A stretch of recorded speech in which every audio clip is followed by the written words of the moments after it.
and welcome back to my channel. Today I'm doing a sort of dual video, as it were. I'm going to be doing a first impressions on Kat Von D's Pastel Goth palette, but at the same time I'm also going to be trying to recreate a look by one of my favourite kind of makeup influencers.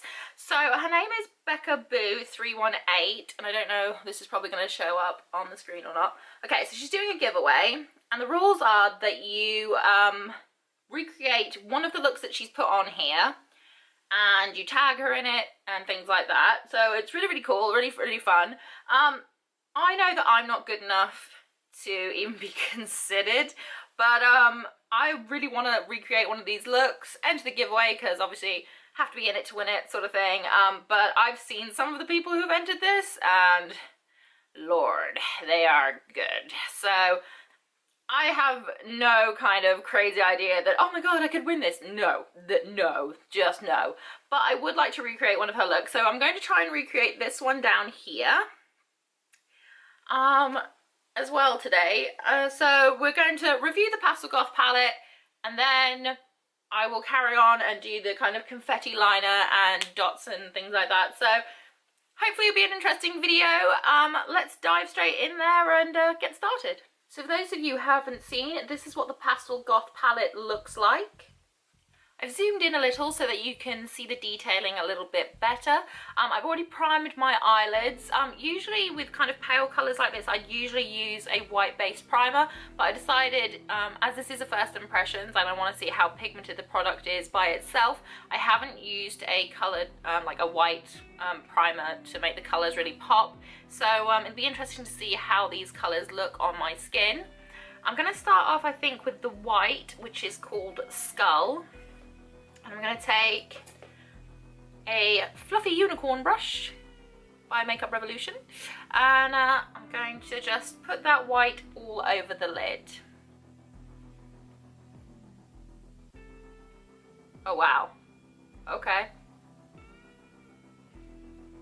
Well, this is a very bright white, safe to say. Blends really nicely. I don't actually have a pink in this palette. She doesn't have like a pastel pink in here, which is surprising. So because Becca Boo uses like a really hot pink for this look, I'm going to maybe perhaps use the Peachy Clementine instead, and see how that works. So I'm kind of doing like a cheat cut crease because I'm terrible at doing cut creases. So I'm gonna try and do like a kind of cut crease.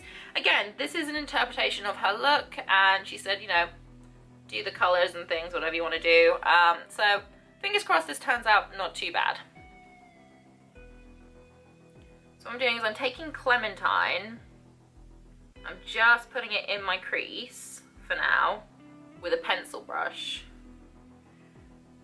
I'll work it up afterwards, but as I suspected, Clementine doesn't show up very well on my skin because of my skin tone, so I may have to rethink this colour.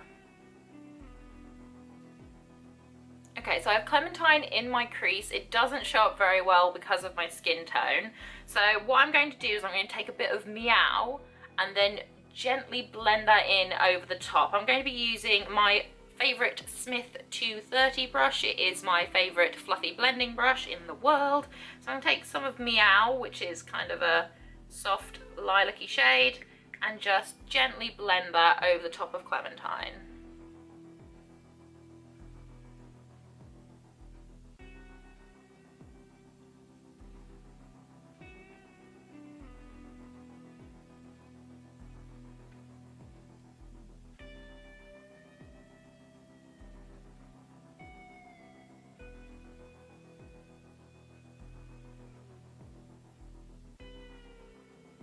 Again, it doesn't show up very well because of my skin tone, so definitely I think for a future trial I'll use a white based primer to kind of help show up a little bit more the colours. darken up the outer edges a little bit, I'm going to dip into Dope, which is a slightly darker purple, between the purple and the blue, kind of an indigo shade. I'm just going to take that and do that on the outer edges a little.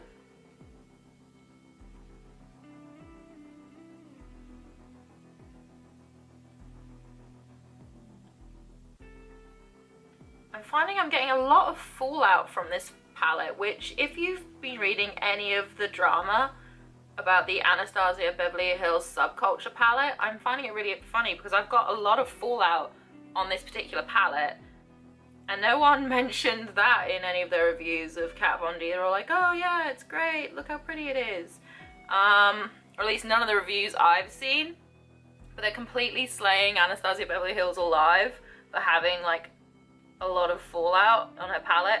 Admittedly, yes, you know, they are comparing it to Modern Renaissance, as you would, and it is absolutely, you know, Modern Renaissance is stunning, it works really well, it's blendable, it's pigmented.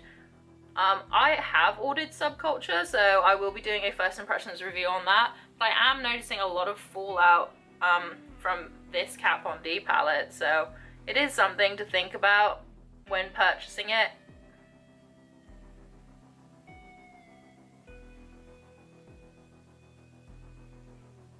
I am having to work with this a lot because I don't know if you can see on the monitor, I think you can. It's skipping a lot rather than blending seamlessly into the other colours. It is skipping a lot, so I'm having to really work that blend to try and make it a little bit more even, but it's very patchy looking. For my lid, I'm going to dip into Doom, which is a bright blue shade. Oh wow. Okay, so this is very pigmented. This is a lot more pigmented than the other colours, but I don't know if that's because I'm using a different brush. I'm not using a fluffy brush, I'm using a flat shader brush. So I don't know if that's just picking up the product better.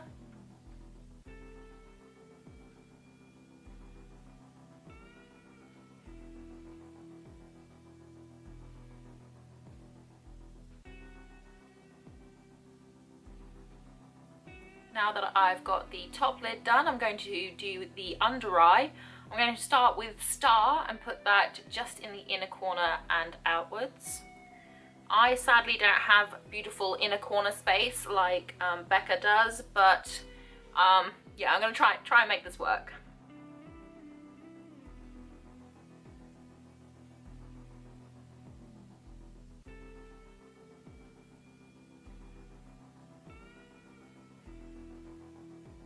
Finally, I'm going to dip into Gloom, which is the green shade in the palette. I'm just going to use that on the outer corner of my under eye.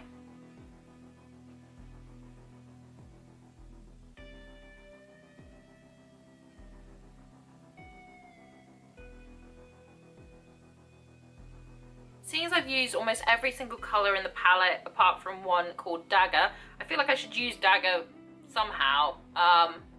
Just to say that I've used it. It's kind of a smoky grey, so I may just use it just in my crease a little bit, just to kind of smoke it out a bit more.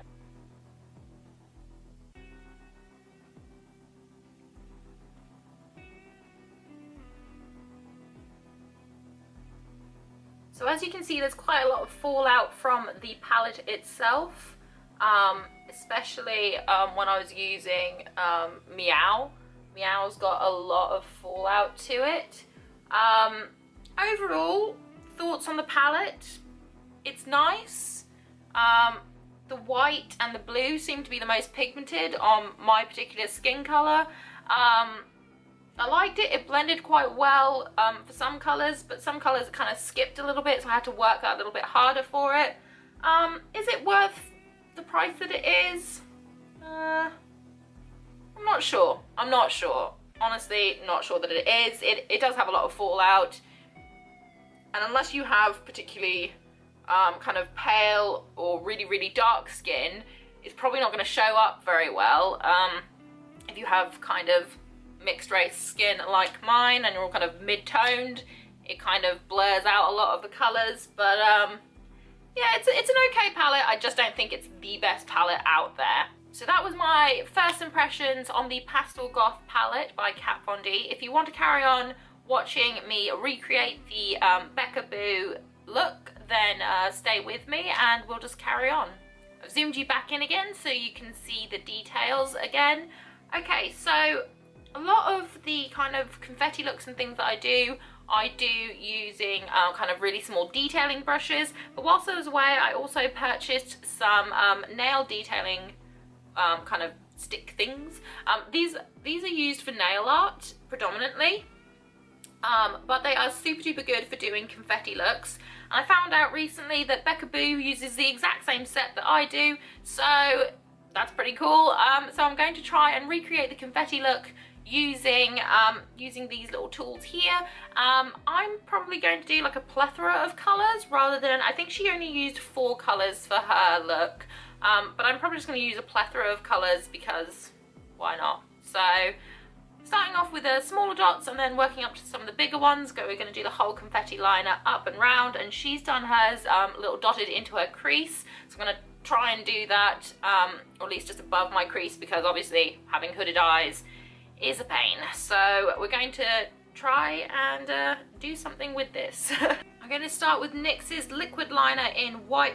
Then I'm going to use this little dotting tool, the orange one. It's got the smallest dots on it. I'm going to start with these and then work up to the bigger dots. So Becca has a lot more lid space than I do. She's got really beautiful lid spacing. I have terrible lid spacing. So I'm going to try and make this work as best as possible, but it could end horribly. So let's wait and see.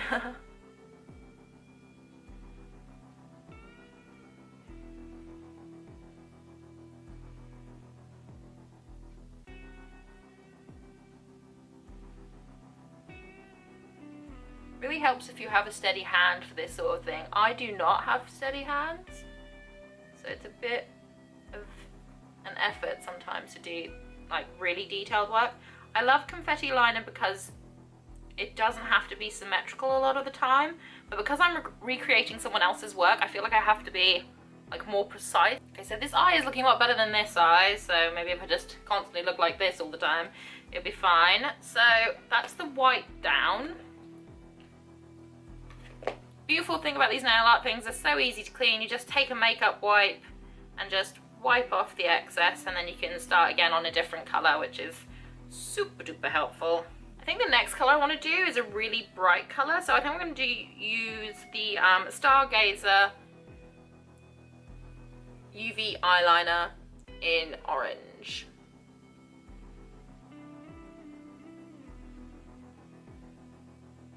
Next I'm going to be using Stargazer's UV eyeliner in pink. I'm just going to go up a size on my nail art and do slightly bigger dots now.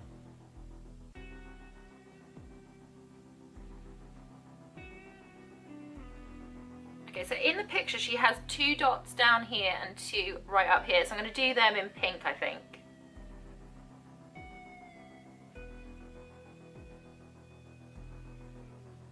Next is Venus Flytrap by Jeffree Star. Again, I'm going up another size in the little nail art things to do even bigger dots. Next is Jeffree Star's You Better Work, and again going up to the largest nail art size that I have.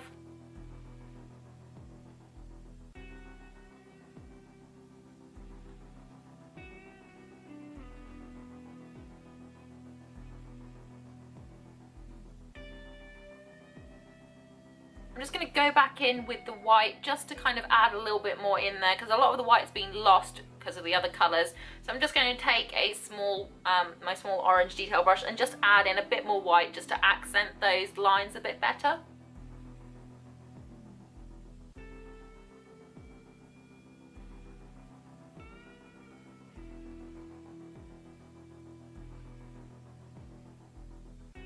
So that's the confetti liner done. I'm not sure how I feel about it. I think I could have done a better job. I might redo this. I don't know. I don't know how I feel about it. I honestly wish I had better eyes. That's probably what it is. I'm gonna put some mascara on and some lashes, and then I will be right back so you can have a look at the finished product. But yeah, overall, I'm not loving it as much as I wanted to. And obviously it is really hard when you're copying someone who is amazing. So not loving it as much as I wanted to. Probably could have done with using less colors. Possibly. Might recreate this look again at some point. But yeah, I'm gonna go put some mascara and lashes on just so you can see the final look. So here is the finished look. I added a little bit of yellow into my waterline, put on some lashes and some mascara. Liking it a little bit more, but still not as much as I wanted to. I wanted to kind of smash this one out the park, but I haven't done that, so fail on my behalf. But never mind, I hope that you enjoyed this video. If you did, please give it a thumbs up, say hi in the comments section. If you really want to, hit that subscribe button, but make sure that you also hit the notification button next to it, otherwise you won't be notified when I upload. If you want to see more from me and makeup looks that I do and things that I get up to, you can follow me on Instagram. It's at Layla Masquerade, all lowercase, so please do check me out on there. Whatever you're doing for the rest of today, I hope you have a fantastic day, and hopefully I will see you very, very soon. Bye!